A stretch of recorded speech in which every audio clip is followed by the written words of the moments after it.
It is 11:43 p.m. on a Tuesday night, and you are sitting in your car. Except it is not your car. Yet. It is a 2019 Honda Civic with 34,000 miles on it, parked under a fluorescent light in a dealership lot that closed 2 hours ago. You drove here in your friend's car. You told him you just wanted to look, but you have been looking at this listing for 6 weeks. You know the trim, you know the color, you know the monthly payment down to the cent. $387. You have $4,200 in your savings account. That covers the down payment, barely. Your phone screen is still warm from the calculator app. You have run the numbers 11 times. Not because the math is complicated, because you need the math to tell you it is okay. You are 23 years old. You make $52,000 a year before taxes. After rent, after utilities, after the subscriptions you forgot to cancel, you clear about $1,900 a month in actual breathing room. The car payment would eat 20% of that. But right now, standing in this lot, with the smell of rain on asphalt and the low hum of the highway behind you, none of that matters. Because this is not about the car. This is about what the car means. It means you are not the kid who got dropped off anymore. It means you are not borrowing rides. It means when you pull up, people look. And at 23, being looked at feels like being alive. Every finance channel on the internet will tell you what this car costs in compound interest. They will show you a chart. They will project 40 years into the future and tell you this Civic actually costs you $114,000 in lost investment returns. And they are right. Mathematically, they are completely right. But nobody makes this decision with math. You make it with your nervous system. You make it with the version of yourself you see in the reflection of that driver's side window. So forget the spreadsheet. Tonight we are not calculating interest. We are calculating what happens to your entire life. Your ambition, your relationships, your health, your identity, based on whether or not you press the button on that key fob. 2 timelines, same person, same city, same starting salary. 1 decision. Timeline A, you buy the car. The first 3 months are perfect. You drive to work with the windows down. You pick up your girlfriend from her apartment, and she puts her hand on the center console, and you feel like you are in a movie. Your friends ask you for rides, and you say yes every time, because saying yes feels like power. You start going to drive-thrus more often. You start parking in the further lot at work, because the closer one has tight spaces, and you do not want door dings. You start caring about things you never cared about before. This is the first cost. Not dollars. Attention. The car begins to colonize your mind in small, invisible ways. By month 6, the insurance bill arrives, and it is higher than the quote. You are 23, male, urban zip code. The algorithm does not care about your clean driving record. That is another $168 a month. Then the tires, then the registration.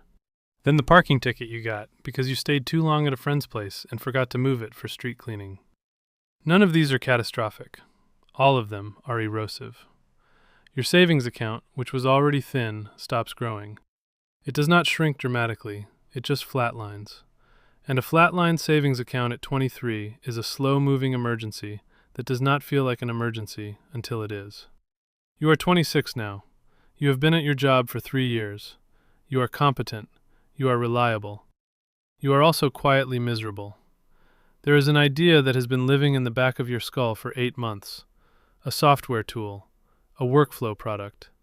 You have sketched it out on napkins, in notes apps, in the margins of meeting agendas. You know the market. You know the gap. You even know a developer who might build the MVP for equity. But here is the problem. To pursue this, you would need to quit, or at least go part-time. And going part-time means your income drops below the threshold where your monthly obligations become survivable. The car payment, the insurance, the gas, the maintenance. These are not just expenses anymore. They are a cage made of recurring charges. You do the math again. Not the compound interest math, the survival math. And the survival math says you cannot afford to bet on yourself. So you stay. You stay at the desk. You stay in the meeting. You stay in the car on the commute home, stuck in traffic, listening to a podcast about someone else who took the leap. And something inside you begins to curdle. Not dramatically, slowly, like milk left out overnight. You do not become angry, you become careful. And careful, at 26, is the beginning of the end. By 29, the idea is gone. Not because it was bad, because the window closed. Someone else built it. You see the TechCrunch article on your lunch break. A 27-year-old founder, Series A funding. The product is almost identical to what you had sketched. You feel something collapse in your chest that you will never fully describe to anyone. You go back to your desk. You finish the spreadsheet. You drive home. You are 32. The Civic is gone. You sold it at a loss 2 years ago and bought something cheaper. You are a mid-level manager now. The title sounds respectable. The salary is fine. The work is not hard. But every morning, when you badge into the building and walk past the same gray carpet to the same gray desk, you feel a weight that has nothing to do with your body. It is the weight of a life that was optimized for safety. You did everything right. You made your payments on time. You kept your credit score clean. You showed up. And the reward for all of that reliability is a career you did not choose, in a life you did not design, with a savings account that is just now starting to look like what it should have looked like at 25. You are not broke. You are not failing. You are just haunted by the version of yourself who almost tried. Timeline B. You do not buy the car. The first 3 months are miserable. You take the subway at 7:48 a.m. and it is packed. Someone's backpack is in your face. The train smells like rain and rust. You stand for 40 minutes because there are no seats. You arrive at work with your shirt slightly damp and your mood already compromised. Your coworker pulls into the parking lot in a new Mazda, and you feel something hot and sharp behind your ribs. You open Instagram at lunch, and 3 people you went to college with have posted steering wheel photos. Leather, sunroofs, GPS screens glowing blue. You are walking home in January with grocery bags cutting into your fingers, and you think, for the first time seriously, that you made the wrong choice. But here is what you do not see. Your savings account has grown by $2,400 in 90 days. Not because you are disciplined, because the money simply had nowhere else to go. The car was the exit ramp for your cash. Without it, the cash just sits there, quietly, compounding, building a runway you do not even know you need yet. You are 25. It is a rainy morning in March.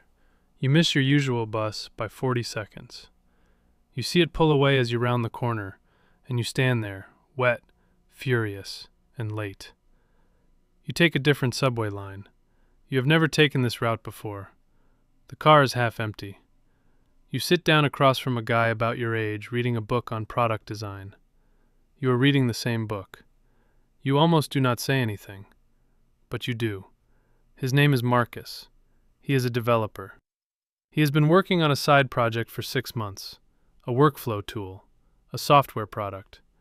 He describes it and your stomach drops because it sounds like the idea you have been carrying in your head for a year. You exchange numbers. You meet for coffee 4 days later. The coffee turns into a whiteboard session. The whiteboard session turns into a prototype. The prototype turns into a company. This moment, this entire trajectory, exists because you did not have a car, because you missed a bus, because you took a train you had never taken. The butterfly effect does not announce itself. It disguises itself as bad luck. You are 27. You and Marcus have quit your jobs. You are working out of his apartment. You have no revenue. You have no investors. You have a product that works and 17 beta users who love it. You also have no social life, no sleep schedule, and a relationship that just ended because your girlfriend said she felt like she was dating a ghost. She was not wrong. You are present in body and absent in everything else. Your entire identity has been consumed by this thing you are building. The savings you accumulated by not buying the car are almost gone. You have 11 months of runway left, maybe 13 if you stop eating out entirely. The stress is physical now. You grind your teeth at night.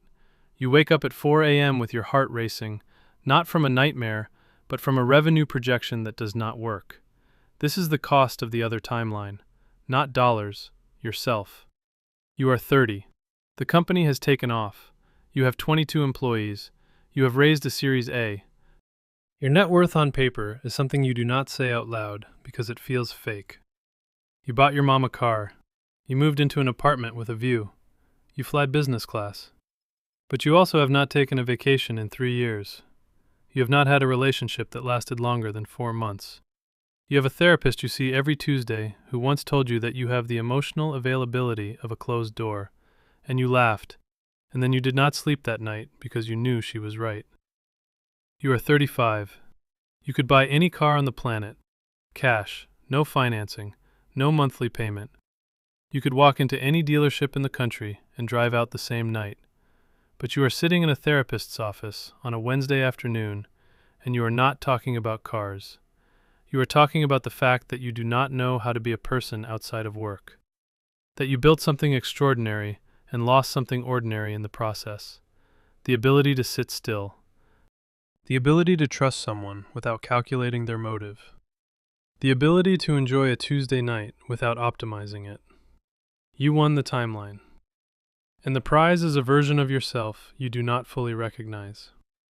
So here is the truth that no spreadsheet will ever show you. The car at 23 is not a financial decision. It is an identity decision. Timeline A gives you comfort and takes your leverage.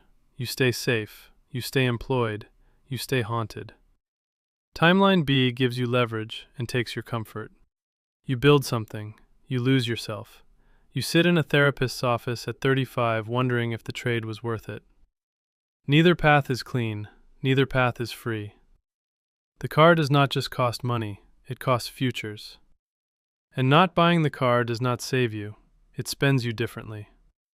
Right now, somewhere in this city, another 23-year-old is standing in a dealership parking lot at 11:43 p.m. His phone is open to his banking app. The down payment clears, barely. He is not thinking about compound interest. He is thinking about how he will look pulling up to work tomorrow. He is thinking about the girl who will sit in his passenger seat. He is thinking about the version of himself that finally arrives.